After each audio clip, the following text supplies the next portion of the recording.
सूरमा। आइए, कहानियों की अपनी श्रृंखला में आज मैं आपको सुनाता हूँ मंटो जी की लिखी ये विश्व प्रसिद्ध कहानी। वाचन स्वर है सेन निलय। फहमीदा की जब शादी हुई तो उसकी उम्र 19 वर्ष से अधिक नहीं थी। उसका दहेज तैयार था, इसलिए उसके माता पिता को कोई कठिनाई नहीं हुई। 25 के लगभग जोड़े थे और जेवरात भी। लेकिन फहमीदा ने अपनी माँ से कहा कि वह सुरमा जो विशेष रूप से उसके यहाँ आता है, चांदी की सुरमेदानी में डालकर उसे ज़रूर दें, साथ ही चांदी का सुरमचू भी। फहमीदा की यह इच्छा तुरंत पूरी हो गई। आज़म अली की दुकान से सुरमा मंगवाया, बरकत अली की दुकान से सुरमेदानी और सुरमचू लिया और उसके दहेज में रख दिया। फहमीदा को सुरमा बहुत अधिक पसंद था, शायद इसलिए कि उसका रंग बहुत अधिक गोरा था। वह चाहती थी कि थोड़ी सी स्याही भी इसमें शामिल हो जाए तो क्या कहने। अपनी होश संभालते ही उसने सुरमे का इस्तेमाल शुरू कर दिया था। उसकी माँ उससे अक्सर कहती, फहमी, और तुम्हें क्या खप्त सवार हो गया है, जब न तब आंखों में सुरमा लगाती रहती हो। फहमीदा मुस्कुराती, अम्मी जान, इससे नज़र कमज़ोर नहीं होती। अच्छा बताइए, आपने ऐनक कब लगवाई थी? अम्मी बोलती, क्यों? 12 वर्ष की उम्र में। फहमीदा हंसती, अगर आपने सुरमे का इस्तेमाल किया होता अम्मी जान, तो आपको कभी ऐनक की ज़रूरत महसूस नहीं होती। असल में हम लोग कुछ अधिक ही रोशन ख्याल हो गए हैं अम्मी जान, लेकिन रोशनी के बदले अंधेरा ही अंधेरा मिलता है अम्मी जान। उसकी माँ कहती, जाने क्या बक रही हो। वह बोलती, मैं जो बक रही हूँ सही है अम्मी जान। आजकल लड़कियां नकली भवें लगाती हैं, काली पेंसिल से खुदा जाने अपने चेहरे पर क्या क्या करती हैं, लेकिन नतीजा क्या निकलता अम्मी जान? चुड़ैल बन जाती हैं। उसकी माँ की समझ में कुछ भी ना आया। जाने क्या बक रही हो, मेरी समझ में तो खाक भी नहीं आया। फहमीदा कहती, अम्मी जान, आपको इतना तो समझना चाहिए कि दुनिया सिर्फ खाकी खाक नहीं, कुछ और भी है। उसकी माँ उससे पूछती, अच्छा, और क्या है? फहमीदा जवाब देती, बहुत कुछ है अम्मी जान, खाक में भी सोने के कण हो सकते हैं। खैर, फहमीदा की शादी हो गई। पहली मुलाकात मियाँ बीबी की बड़ी दिलचस्प थी। जब फहमीदा के खाविंद ने उससे बात की तो उसने देखा उसकी आंखों में स्याहियां तैर रही हैं। उसके खाविंद ने पूछा, तुम इतना सुरमा क्यों लगाती हो? फहमीदा झेप गई और जवाब में कुछ न कह सकी।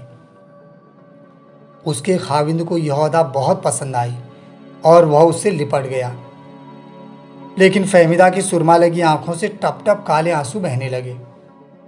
उसका खाविंद बहुत परेशान हो गया। बोला, ये तुम रो क्यों रही हो? फहमीदा खामोश रही। उसके खाविंद ने एक बार फिर पूछा, क्या बात है? आखिर रोने की वजह क्या है तुम्हारी? क्या मैंने तुम्हें कोई दुख पहुंचाया है? वह बोली, जी नहीं। तो फिर रोने की वजह क्या हो सकती है?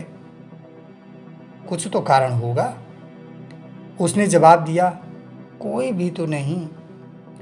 उसके खाविंद ने हौले हौले उसके गाल पर थपकी दी और कहा, देखो, जो भी बात है मुझे बता दो। अगर मैंने कोई ज्यादती किया तो मैं उसकी माफ़ी चाहता हूँ। देखो फहमीदा, अब तुम इस घर की मलका हो, मैं तुम्हारा गुलाम, लेकिन यह रोना धोना मुझे बिल्कुल पसंद नहीं। मैं चाहता हूँ कि तुम सदा हंसती रहो। फहमीदा रोती रही। फिर उसके खाविंद ने एक बार पूछा, आखिर इस रोने की वजह क्या है तुम्हारी फहमीदा? फहमीदा ने जवाब दिया, कोई वजह नहीं, आप पानी का गिलास ला दीजिए मुझे। उसका खाविंद फौरन पानी का गिलास ले आया। फहमीदा ने अपनी आंखों में लगा हुआ सुरमा धोया, तौलिए से उन्हें अच्छी तरह साफ किया। आंसू स्वयं सूख गए। इसके बाद वो अपने पति से बातचीत करने लगी और बोली, मैं माफ़ी चाहती हूँ आपसे। मैंने आपको इतना परेशान किया। अब देखिए, मेरी आंखों में सुरमे की एक भी लकीर बाकी नहीं रही। देखिए, है ना? उसके पति ने कहा, मुझे सुरमे से कोई आपत्ति नहीं फ़हमीदा, तुम शौक से इसका उपयोग करो, मगर इतना अधिक नहीं कि आंखें उबलती हुई नजर आएं। फ़हमीदा ने आंखें झुकाकर कहा, मुझे आपकी प्रत्येक आज्ञा का पालन करना है। अब मैं भविष्य में कभी भी सुरमा नहीं लगाऊंगी। उसका खाविंद बोला, नहीं नहीं, मैं तुम्हें इसका उपयोग करने से मना नहीं कर रहा। मैं सिर्फ यह कहना चाहता हूँ, देखो मेरा मतलब सिर्फ इतना है, किसी चीज़ का थोड़ा किफ़ायत से इस्तेमाल किया जाए। ज़रूरत से ज़्यादा जो भी चीज़ इस्तेमाल में आएगी अपनी कद्र खो देगी। फ़हमीदा ने सुरमा लगाना छोड़ दिया, लेकिन फिर भी वह अपनी चांदी की सुरमेदानी और चांदी की सुरमचू को रोज़ निकाल कर देखती और सोचती थी कि ये दोनों चीज़ें उसकी ज़िंदगी से क्यों अलग हो गई। वह क्यों इनको अब अपनी आंखों में जगह नहीं दे सकती? सिर्फ इसलिए कि उसकी शादी हो गई है?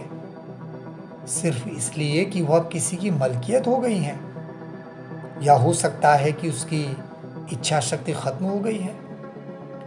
वह कोई फैसला नहीं कर सकती थी, किसी नतीजे पर नहीं पहुंच सकती थी। 1 वर्ष के बाद उसके घर में चांद सा बच्चा आ गया। फ़हमीदा निढाल थी, लेकिन उससे अपनी कमज़ोरी का कोई एहसास नहीं था, सिर्फ इसलिए कि वह अपने लड़के की पैदाइश पर खूब प्रसन्न थी। उसे यूँ महसूस होता था जैसे उसने कोई बहुत बड़ी गलती की है। 40 दिन के बाद उसने सुरमा मंगवाया और अपने नवजात शिशु को लगाया। लड़के की आंखें बड़ी बड़ी थीं। उनमें जब सुरमा लगा तो वे और भी ज़्यादा बड़ी हो गईं। उसके पति ने कोई आपत्ति न की कि वह बच्चे की आंखों में सुरमा क्यों लगाती है, इसलिए कि उसे बड़ी और खूबसूरत आंखें पसंद थी। दिन अच्छी तरह गुजर रहे थे। फ़हमीदा के पति शुजात अली की तरक्की मिल गई थी। अब उसका वेतन 1,500 रुपये के करीब था। एक दिन उसने अपने लड़के को, जिसका नाम उसकी बीवी ने आसम रखा था, सुरमा लगी आंखों के साथ देखा। वह उसको बहुत प्यारा लगा। उसने बड़ी उत्सुकता से उसको उठाया, चूमा और हंसते हुए पलंगाड़ी पर डाल दिया। बच्चा हंस रहा था और अपने नन्हे मुन्ने हाथ पांव इधर उधर मारकर खूब अटखेलियां करने लगा। समय धीरे से आगे बढ़ा। घर पर उसकी सालगिरह की तैयारियां हो रही थी। फ़हमीदा ने एक बहुत बड़े केक का ऑर्डर दे दिया था। मोहल्ले के सब बच्चों को दावत दी गई थी। वह चाहती थी कि उसके लड़के की पहली सालगिरह बड़ी शान से मनाई जाए। सालगिरह निश्चित रूप से शान से मनाई जाती, मगर 2 दिन पूर्व आसम की तबीयत खराब हो गई और ऐसी हुई कि उसका जिस्म ऐंठने लगा। उसे तुरंत अस्पताल ले जाया गया। वहाँ डॉक्टरों ने उसकी जांच की। जांच के बाद मालूम हुआ कि उसे डबल निमोनिया हो गया है। फ़हमीदा रोने लगी, सिर पीटने लगी। हाय मेरे लाल को क्या हो गया? हमने इसे फूलों की तरह पाला है। एक डॉक्टर ने उससे कहा, मैडम, यह बीमारियां इंसान के वश में नहीं है। वैसे डॉक्टर होने के नाते मैं आपसे कहता हूँ कि आपके बच्चे की जीने की कोई उम्मीद नहीं है। अब यह सुनते ही फ़हमीदा दहाड़े मार उठी। मैं तो स्वयं मर जाऊंगी डॉक्टर। खुदा के लिए ऐसा मत कहिए डॉक्टर साहब, उसे बचा लीजिए। आप इलाज करना जानते हैं डॉक्टर। मुझे अल्लाह के घर से बहुत उम्मीद है कि मेरा बच्चा ठीक हो जाएगा। आप उसे बचा लीजिए डॉक्टर। डॉक्टर ने बड़े शुष्क लहजे में कहा, खुदा करे ऐसा ही हो मैडम। वह बोली, आप इतने नाउम्मीद क्यों होते हैं डॉक्टर? डॉक्टर ने जवाब दिया, मैं नाउम्मीद नहीं हूं मैडम, लेकिन मैं आपको झूठी तसल्ली नहीं देना चाहता। वह आंसू पोंछते हुए बोली, झूठी तसल्ली आप मुझे क्यों देंगे डॉक्टर? मुझे यकीन है मेरा बच्चा जिंदा रहेगा। आप उसको बचा लीजिए डॉक्टर। डॉक्टर ने कहा, खुदा करे ऐसा ही हो मैडम। मगर खुदा ने ऐसा न किया और वह 3 दिन के बाद अस्पताल में ही मर गया। फहमीदा पर देर तक पागलपन की स्थिति बनी रही। उसके होश आवाज गुम थे। अब वह कोयले उठाती, उन्हें पीसती और अपने चेहरे पर मलना शुरू कर देती। उसका पति बहुत परेशान था। उसने कई डॉक्टरों से सलाह की, दवाएं भी दी, अपेक्षित परिणाम नहीं हुआ। फहमीदा के मन मस्तिष्क में सुरमा ही सुरमा था। वह हर बात काली के साथ सोचती थी। उसका पति उससे कहता, क्या बात है फहमीदा, तुम अब भी इतनी चिंतित क्यों रहती हो? वह जवाब देती, जी कोई ख़ास बात नहीं है, आप मुझे सुरमा ला दीजिए ना। उसका पति उसके लिए सुरमा ले आया, मगर फहमीदा को पसंद ना आया। वह स्वयं बाजार गई और अपनी मनपसंद का सुरमा खरीद कर ले आई। उसे अपनी आंखों में लगाया और सो गई, जिस तरह वो अपने बेटे आसम के पास सोया करती थी। सुबह जब उसका पति उठा और उसने अपनी पत्नी को जगाने की कोशिश की तो वह मुर्दा पड़ी थी। उसकी बगल में एक गुड़िया थी जिसकी आंखें सुरमे से भरी थी।